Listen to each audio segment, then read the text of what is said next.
We're here with a wonderful governor of Alaska, our friend Mike Dunleavy.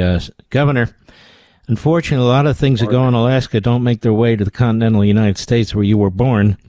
And yet I came across this article today about these new discoveries of rare earth minerals. Can you fill us in on this?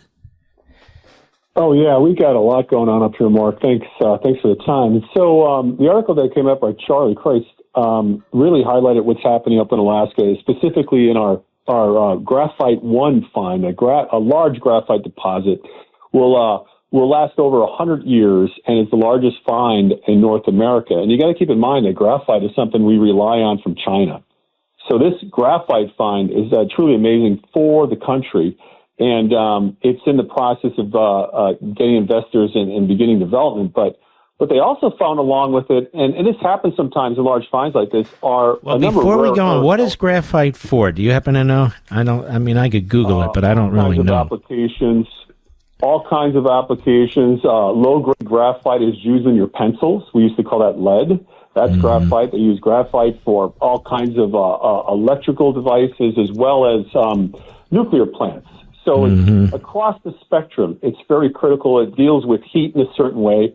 And right now, we have to rely on other sports. So this thing is going to be, I think, a big deal for this country and probably our allies as well. But what goes along with that are these rare earth elements, and they call them rare earths because they're scattered about everywhere, not in huge concentrations mostly, but in analyzing their samples, what they found in Graphite 1 is they got several of those rare earths that are used in magnets. And again, we rely on China for these rare earths and these magnets as well. And so this allows us to begin the process of really weaning ourselves back off of China for these critical resources, and really doing it here in America for national security purposes. Now, were there problems with the prior administration in getting access to this and the environmentalists and so forth? Mark, how much time do we have? It's a nightmare, to be perfectly honest with you. It's called a softball thrown underhand, you know. Yes.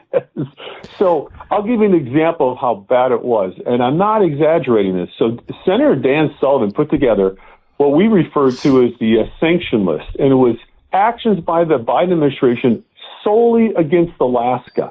And there were upwards of 70 plus what we call sanctions because there were more restrictions put on Alaska than we would put on Iran or Venezuela. And so everything from closing down ANWR, closing down our large national forests, denying our right to go through over federal land, which is in law, congressional act that took place in 1980 under ANILCA, to go to Ambler, which we call the Ambler and Bornite mining districts. The list goes on, taking offshore oil off the table for leasing, NPRA for leasing. Truly, it was, if there was another 4 years of Biden administration, Alaska would cease to exist as a viable state. And people may laugh at that, but we're so dependent upon producing and marketing our resources that is what would have happened. The Trump administration is a 180. The Trump administration came out, Mark, and I think you remember this, on day one, Alaska got an executive order solely for Alaska by the Trump administration, no other state did, to peel back all of these restrictions so that we could fully implement, fully develop, fully market all of these resources that we have for not just Alaska and the country, but for the world. So it's a whole new ballgame with the Trump administration by far. Same with oil, right? Oil drilling and so forth? Absolutely, 100%. We're seeing an oil renaissance on the slope. And Mark, in just a few short months, you're probably going to hear of an unbelievable announcement, and that is that our natural gas pipeline project, which would be the largest project in the Arctic probably ever, and one of the largest in the Pacific, upwards of $44 to $60 billion pipeline project, the folks that are planning this will most likely announce that it's going to go to final investment decision, which means we'll start ordering pipes. This thing will be a game changer, just like the Trans-Alaska oil pipeline was in the 70s. We're coming upon the 250th birthday of the United States, and it has me thinking, what will America look like 250 years from now? My friends at the Heritage Foundation want to know what you think. What policies should America prioritize? What principles should carry us into the decades ahead? As America enters a new golden age, Heritage recognizes that this is the time to take stock and to be intentional about how we shape the future of America. And they can't do it without your input. So please go to heritage.org/LEVIN and let them know what you think is important. Without patriots like you stepping up and speaking up for what you believe in, America as we know it can't survive for another 250 years. Please go to heritage.org/Levin, heritage.org/LEVIN. Take the survey on America's future.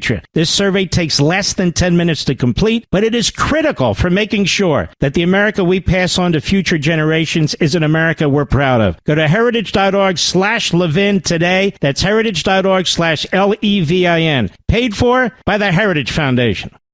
Isn't it amazing we have fantastic natural resources? There are ways to get to them without doing much environmental damage at all.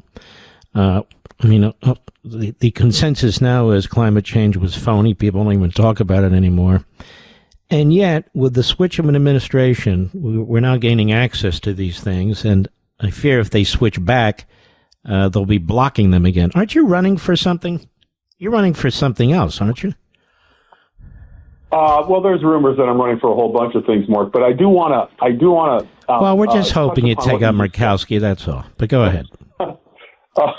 But I do want to mention two things about what you just said. One is, it's 4 years of going to be brilliance, in my opinion, under Trump, but we have to get Congress to codify these great changes into long-term law, both lawfare and our permitting process. But, Mark, I want to give you another example. I know we're getting towards the end here, but we have the largest national forest in the country, two of them. The Tongass National Forest, and the Chugach. Both are larger than many states. I'm going to give you a figure that's going to astound the listeners. Rhode Island has a larger timber industry than we do in those national forests. Jeez. 420 Rhode Islands would fit into the state of Alaska, but because of policies, not because of we lost trees, but because of policies, we virtually have very little to no logging in the Tongass and Chugach National Forests. Terrible. If and under Trump, we're opening those forests back up, we could supply timber not just for Alaska, but for a whole host of our allies across the Pacific and probably parts of the lower 48. That was simply policy that started under Clinton and was made worse under Biden. So remember this. Rhode Island has a larger timber industry than the state of Alaska does. And they basically don't have any, do they?